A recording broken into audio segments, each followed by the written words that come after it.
So I watched the movie The Dirt, the movie on Netflix, the biopic about Motley Crue.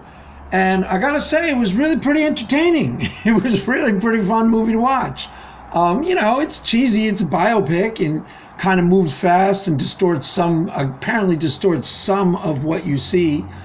But it certainly is fun. I enjoyed watching it a lot. And there's a lot of weird things that go on. There's a scene where Ozzy Osbourne snorts ants. Okay, I mean, that's your thing. But what's most interesting to me about the movie, why it popped up on my screen, a little promo for it, and I was like, I guess I'll check this out.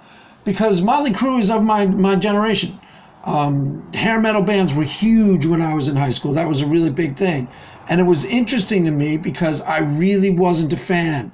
I really didn't like them, all of the hair metal bands. Me and my friends were kind of like classic rock snobs, or not kind of like classic rock snobs. We were totally classic rock snobs.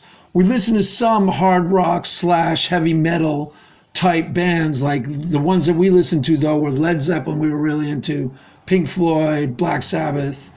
But we wouldn't go near any of the hair metal bands. We wouldn't go near them. We poo-pooed them as like cheesy and it's not real music and they're not good bands. So I really wasn't into Motley Crue at all in high school. Didn't know that much about them, just for one or two popular songs, and I didn't really like the songs. Never paid them much mind at all. Started to change a little when I got to college because Guns N' Roses came around, and Guns N' Roses, if you consider them a hair metal band, then that's the one hair metal band that I absolutely love. I think they're a great band. I think they're excellent. I got every album they had, and I went to see them a couple of times, and I thought they were great. They to me are a really, really solidly good band. They could have been as good as the Rolling Stones or the Clash had they kept making albums. But outside of that, I didn't listen to any of the others in the genre. Over the years, that actually changed a little with Van Halen. I started to notice that Van Halen is actually a great band. I was like, I didn't listen to them in high school. Again, same principle. Oh, that's meathead music. I'm not into that. But in high school, we listened to classic rock, punk, and reggae, and that was about it. And I started getting into rap later on in the years. But I didn't really appreciate any of those type of bands until later, like bands like I said, Van Halen. I started to notice they were a really good band. I don't remember when that was, sometime in my late 20s.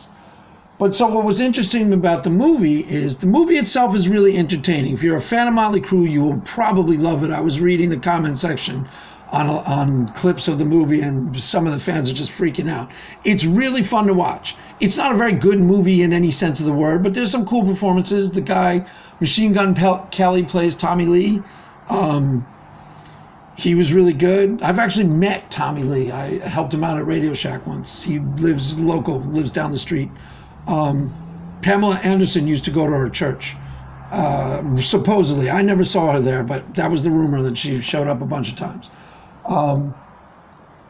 And what was I saying? The guy, Machine Gun Kelly playing Tommy Lee, that's fun. The performances are good. The guy from Game of Thrones plays Mars, the guitarist.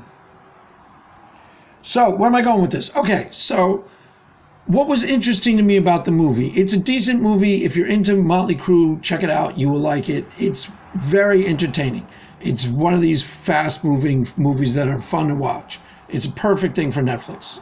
2 hours out of your life, you're gonna get a kick out of it. What was interesting to me is that because of the movie, I started actually checking out Motley Crue. And I was like, hey, wait a minute, Motley Crue's actually a really pretty good band. Like I said, I poo-pooed them when I was a kid. I wasn't into them because I wasn't into hair metal, and I really, really opposed to that type of music when I was young. But listening to them now, they're actually pretty talented. I watched a lot of their live shows on YouTube and kind of got into them. Couldn't believe that I liked them as much as I did. So that was interesting to me. They're more talented than I thought they were. There's a lot of New York Dolls influence in what they do, and they're good showmen. It's good showy stuff. Vince Neil's actually a good performer. I'm kind of surprised I didn't like them when I was young because they're fun. I'm not sure exactly. I guess I was just too against hair metal as a genre, and I associated with all these bands like Warrant or Queensryche. I just associated it as like a junky, oh, I hate that type of music band. But they're actually pretty talented. I was kind of impressed when I was watching them because of the movie. I went through their back catalog and started watching, and they remind me of Kiss. Kiss I've done reassessed over the years, and I actually enjoy Kiss. I think they're fun to watch. Same idea. They're a way more talented band than I thought they were, and because of the movie I started going into their back catalog and checking out their live shows, and like their live shows are a little sloppy, but they're good musicians, and they're definitely a fun band to watch. So if you're interested at all, you're gonna love the movie The Dirt. It's fun to watch, and that's my assessment on Motley Crue. Didn't like them then, kind of like them now. I guess I've become a fan because of The Dirt. That's all. Amen.